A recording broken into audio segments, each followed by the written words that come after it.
नमस्कार बंधुरा आशा करी आपनारा सकले भालो आछेन। आजकेर रेसिपि दई परोटा। এই পরোটাটা খেতে নরম তুলতুলে এবং টেস্টি হয়। বয়স্করা অনায়াসে খেতে পারবে। আপনারাও একবার এইভাবে বানিয়ে দেখতে পারেন। তাহলে চলুন কিভাবে বানিয়েছি দেখা যাক।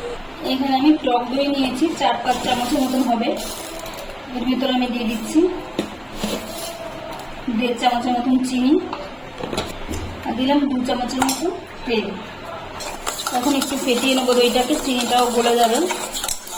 আপনারা এখানে গুঁড়ো চিনি ব্যবহার করতে পারেন, আমি গোটা চিনি দিয়েছি, সেজন্য একটু ফেটিয়ে নিচ্ছি, চিনিটা আমার গলে যাবে। এর ভিতরে আমি দিয়ে দিচ্ছি 1 কাপ ময়দা আর এখানে দিচ্ছি 1 কাপ আটা। আপনারা শুধু ময়দা দিয়ে করতে পারেন, কিন্তু আমি আটা আর ময়দা মিশিয়ে করছি।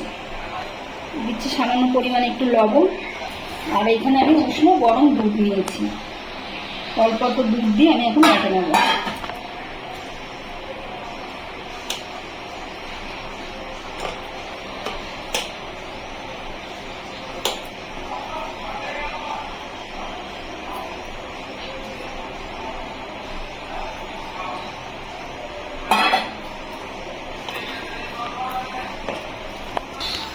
এখন আমি স্ল্যাপের উপরে নিয়ে এইভাবে ডোলে ডোলে মেখে নেব। একটু সময় ধরে ডোলে ডোলে মেখে নিতে হবে,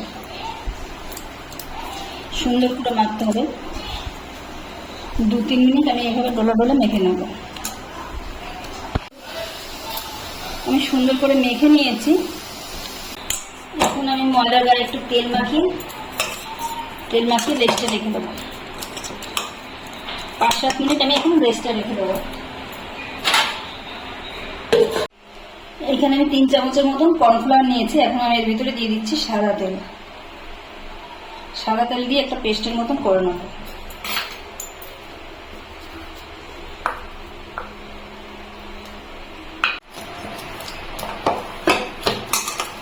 এখন আমি লেচি কেটে নিচ্ছি।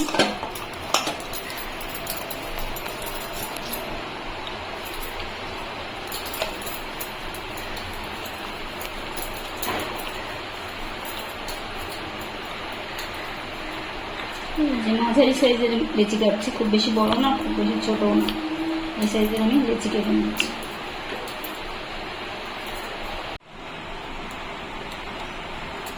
একটা লেচি আমি নিয়ে নিয়েছি। এখন আমি একটু ময়দা ছিটিয়ে নিলাম। এখন পাতলা করে বেলে নেব। পাতলা করে বেলতে হবে।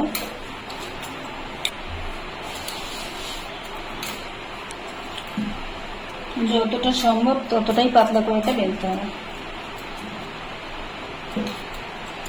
এখন পাতলা করে বেলে নিয়েছি। এখন সেই কর্নফ্লাওয়ারের মিশ্রণটা এর মধ্যে দিয়ে দিতে হবে। আমি হাত দিয়ে ভালো করে লাগিয়ে দিচ্ছি, সব জায়গায় যেন ভালোভাবে লাগে।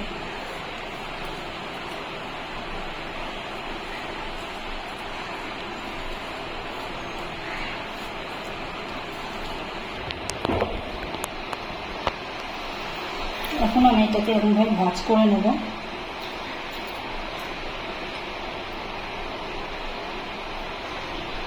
দু সাইড দিয়ে এরকম ভাঁজ করে নিয়ে এইভাবে ভাঁজ করে নিলাম।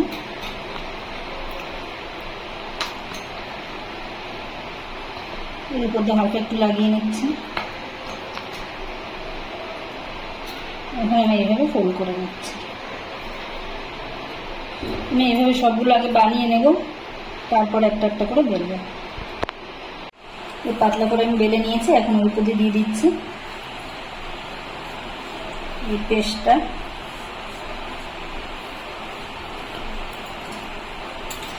এভাবে আবার ভাঁজ করে নিচ্ছি।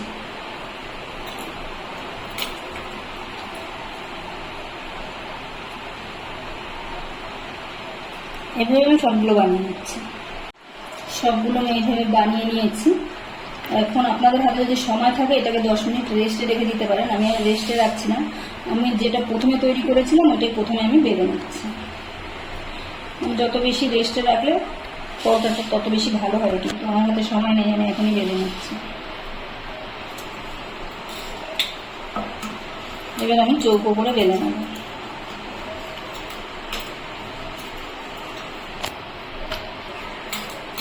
এখন আর খুব বেশি পাতলা করে বেলতে হবে না, দেখুন এইভাবে আমি বেলে নেব,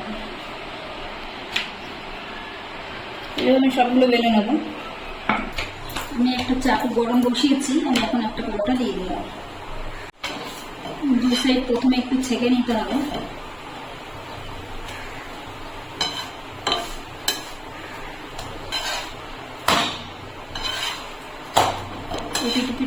পিট করে দু সাইডে ভালো করে একটু ছেঁকে নিয়েছি।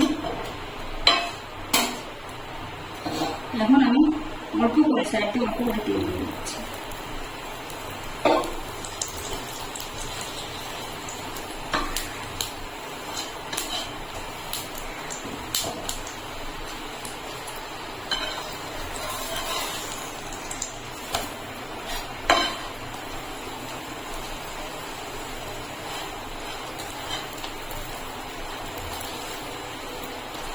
গ্যাসের ফ্লেমটা মিডিয়ামে রেখে এবং হালকা লাল লাল করে ভেজে নেব।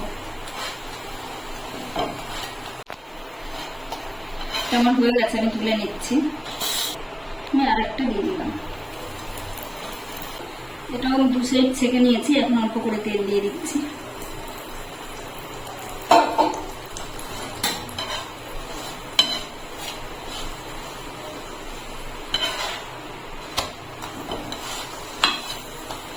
এইভাবে আমি সবগুলো ভেজে নেবো। খুন্তি দিলাম, চেটে চেটে দিতে হবে, তাহলে পুরোটা ফুলে যাবে।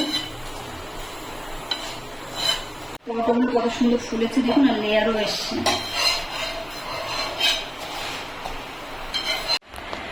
সবগুলো আমি ভেজে নিয়েছি, আমি খুব কম তেলেই ভেজেছি, তেলও বেশি দিই, দেখেই বুঝতে পারছেন কতটা নরম হয়েছে। দেখুন হাতের মুখের মধ্যে চলে আসছে, ছিল আমি দেখাচ্ছি ভেতরটা কেমন হয়েছে।